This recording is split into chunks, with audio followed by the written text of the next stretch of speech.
हर वर्ष बाल दिवस के दिन यह बात सनातनी अखाड़े में बड़ी जोर शोर से उठती है कि देश के पहले प्रधानमंत्री के जन्मदिन पर ही बाल दिवस क्यों, उनके जन्मदिन को किसी और दिवस के रूप में भी मनाया जा सकता है। नमस्ते हिंदुस्तान, कैसे हैं आप लोग? आइए कुछ इंपॉर्टेंट बात कर लेते हैं। सभी के पास बाल दिवस मनाने की उपयुक्त तिथि और दिनांक है, तो मैंने सोचा कि प्रस्तावना मैं भी प्रस्तावित कर दूं। और अगर आप इस प्रस्तावना को बाल दिवस के रूप में देखना चाहते हैं तो वीडियो को लाइक, कमेंट और शेयर करके हर किसी तक पहुंचाइए। अब आप कहेंगे 14 नवंबर तो गया, लेकिन अपना बाल दिवस आने को है। साल था 1742। सारे पंजाब में बसंत झूम कर तो आया था, लेकिन बहारों को ना जाने क्या हुआ था कि वो लाहौर जरा धीमे धीमे पहुंची। लेकिन उनसे पहले लाहौर पहुंच गया एक 14 साल का बालक, जिसके हाथ बेड़ियों में जकड़े थे और कमर में जंजीरों से जकड़ कर भारी पत्थर लगाया गया था। लेकिन मजाल क्या कि उस बच्चे के जीभ से उफ करना भी सीखा हो और पेशानियों ने बल पर ना जाना हो। इतने में काजी की आवाज गूंजी, बोल लड़के, तुझे इस्लाम राजी है या मौत? बेड़ियां बंधे हाथ ऊपर उठाते हुए बालक गरजा, पहले ये बता, क्या मुसलमानों को मौत नहीं आती? क्या मुसलमान होकर मैं कभी नहीं मरूंगा क्या? सवाल थे उस बालक के। काजी ने कहा, मजाक करता है क्या? इतना भी नहीं जानता हर किसी को एक दिन खाक होना है। तब उस लड़के ने फिर चीखते हुए कहा बहादुरी से, तो जब ऐसा है ही तो मौत तय है, तो क्यों मैं अपना धर्म छोड़ दूं? मैं अभी मर जाऊं और तू कल मरेगा, लेकिन मौत तो दोनों की होगी। एक बार फिर पूरे जोश में चीखते हुए उस लड़के ने कहा, मैं अपना धर्म नहीं बदलूंगा, धर्म का त्याग नहीं करूंगा, किसी कीमत पर भी नहीं। इतना सुनना था कि काजी के आदेश पर भीड़ ने पत्थर बरसा कर उस बच्चे की हत्या कर दी। भीड़ छट गई। तब वासंती हवा ने मैदान में गिरे उस जिस्म को छुआ और दुनिया भर में इस शहादत, इस वीर गति का परचम लहरा दिया था, जिस पर लिखा था, वीर गति को प्राप्त वीर हकीकत राय। हकीकत राय की कहानी शुरू होती है पंजाब के सियालकोट से। पंजाब 1728 में यहाँ के व्यापारी बागमल और उनकी पत्नी कौरा के घर एक सुंदर मनोहर बालक ने जन्म लिया। नाम रखा गया हकीकत। माँ उसे ऊपर का आशीर्वाद बताती और अपना सारा प्यार लुटा देती थी। माँ तो माँ ही होती है ना। धीरे धीरे हकीकत बड़ा होने लगा, लेकिन उसके साथ एक अजीब बात होने लगी दोस्तों, कि नन्हा सा बालक भगवत गीता पुराण पढ़ने लगा। आश्चर्य कि इस 4 साल के बच्चे ने तब तक का सारा इतिहास पढ़ डाला था और पौराणिक कथाएं तो बिल्कुल यूं दरियात कर ली थी।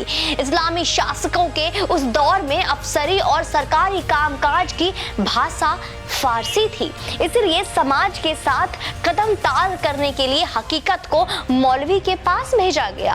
तालीम में अच्छे हकीकत ने सारे सबक जल्द ही सीख लिए। यह वो समय था जब हिंदुओं को हे दृष्टि से देखा जाने लगा था। मौलवी के यहाँ पढ़ने वाला अन्य लड़के सनातनी देवी देवताओं का मजाक बनाया करते थे। एक दिन हकीकत की बहस कुछ मुस्लिम लड़कों से हो गई। उन्होंने माँ दुर्गा को अपमानित किया था। इस पर हकीकत ने कहा कि मैं भी अगर आपके धर्म के लोगों पर ऐसी टिप्पणी अगर करूं तो। हकीकत के इस सवाल ने माहौल में सन्नाटा भर दिया। आनन फानन में हकीकत को बंदी बना लिया गया। मुस्लिम बच्चों ने शोर मचा दिया कि इसने बीवी फातिमा को गालियां निकालकर इस्लाम और मोहम्मद का अपमान किया है। इसके बाद हाकिम आदिल बेग के समक्ष हकीकत को पेश किया गया। आदिल समझ गया कि यह बच्चों का झगड़ा है, मगर मुस्लिम लोग उसे मृत्यु दंड देने की मांग करने लगे। अपने बेटे को बचाने के लिए पिता बगमाल ने किसी तरह लाहौर में फरियाद करने की मोहलत मांगी। 2 दिन तक चलकर हकीकत और उनके माता पिता पैदल चलकर लाहौर पहुंचे। पंजाब का नवाब जकरिया खान था। अगर आप ध्यान से सुनिएगा, वीडियो को अभी लाइक करके शेयर जरूर करते दोस्तों। उसके सामने भी हकीकत को मृत्यु दंड की मांग की गई और यही विकल्प रखा गया कि हकीकत माफी मांगकर इस्लाम कबूल कर ले। इसके लिए उसके माता पिता और अन्य सभी ने समझाया, लेकिन हकीकत नहीं माना। तब लाहौर के काजियों ने कहा कि यह इस्लाम का मुजरिम है, इसे आप हमें सौंप दें। हकीकत की सजा क्या हो यह तय करने के लिए 2 दिन की बैठक हुई। तब तय किया गया 14 साल के बालक को पत्थर मार मार कर मौत की सजा दी जाए। इसके लिए बाकायदे मुनादी कराई गई ताकि लाहौर के लोग अधिक से अधिक वहां पहुंच सके। अगले दिन हकीकत को कोतवाली के सामने आधा जमीन में गाड़ दिया गया और लोग उस पर पत्थर मारने लगे। इसी बीच जब हकीकत पत्थर खाते खाते हकीकत बेहोश हो गए तो जल्लाद ने उनका सिर कलम कर दिया। धर्म परिवर्तन के लिए अपना बलिदान देने वाला हकीकत राय पहले वीर थे। 14 साल की उम्र में उन्होंने त्याग और बलिदान का मर्म समझ लिया था। उनके बलिदान के बाद लाहौर में उनका समाधि स्थल बनाया गया दोस्तों। वहीं सियालकोट में भी उनका समाधि स्थल बना दिया गया था, जिसे बाद में तोड़ा गया। लाहौर में आज भी इस बलिदानी की बलि वेदी पर हर बरस मेले सजते हैं। बसंती रुत वाली वसंत पंचमी के दिन जब तेज हवा बहती है तो उनमें कहीं न कहीं वीर हकीकत राय की खिलखिलाहट मिली होती है। वीर बालक हकीकत राय, जिस बालक ने केवल 4-5 वर्ष की आयु में ही संस्कृत, शास्त्र और इतिहास का संपूर्ण ज्ञान हासिल कर लिया हो और सनातन धर्म के लिए अपना सर तक कटा दिया था। 14 वर्ष का ये निडर वीर बालक जिसने मुगलों सहित समस्त इस्लामियों की चुल हिला दी थी।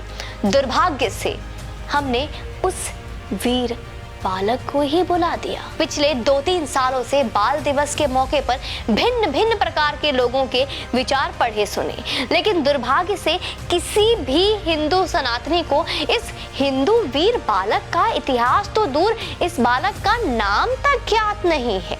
स्वतंत्र भारत में इतिहास का पठन पाठन जितना विकृति हुआ है वो पहले कभी ना हुआ था।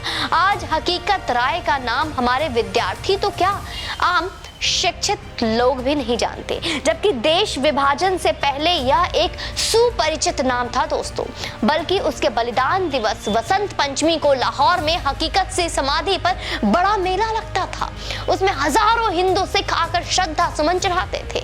कैसी विडंबना जो कथा और सांस्कृतिक परंपरा मुगल काल से लेकर ब्रिटिश काल तक 200 साल तक चलती रही, वह स्वतंत्र भारत में लुप्त प्राय हो गई। तो क्या कहते हैं, वसंत पंचमी को मनाया जाए बाल दिवस, ताकि आपके बच्चे सबल बने ना कि दुर्बल, सत्य के साथ खड़े होना सीखे ना कि झूठ के सामने घुटने टेक देना। अगर आपका उत्तर हाँ है तो दबाकर शेयर करिए, और अगर आप चाहते हैं कि आपका बच्चा एक डरपोक और कायर बने तो इस वीडियो को सुनिए, देखिए और इसको नजरअंदाज कर दीजिए, पूरी तरीके से इग्नोर कर दीजिए। और अगर आप इस वसंत पंचमी को मेरे साथ अगर इस बार बाल दिवस मनाने को तैयार हैं तो फिर तैयार हो जाइए एक नए शुरुआत के लिए जो हम मिलकर करेंगे। याद रखिएगा, भूलिएगा नहीं। जय हिंद, वंदे मातरम।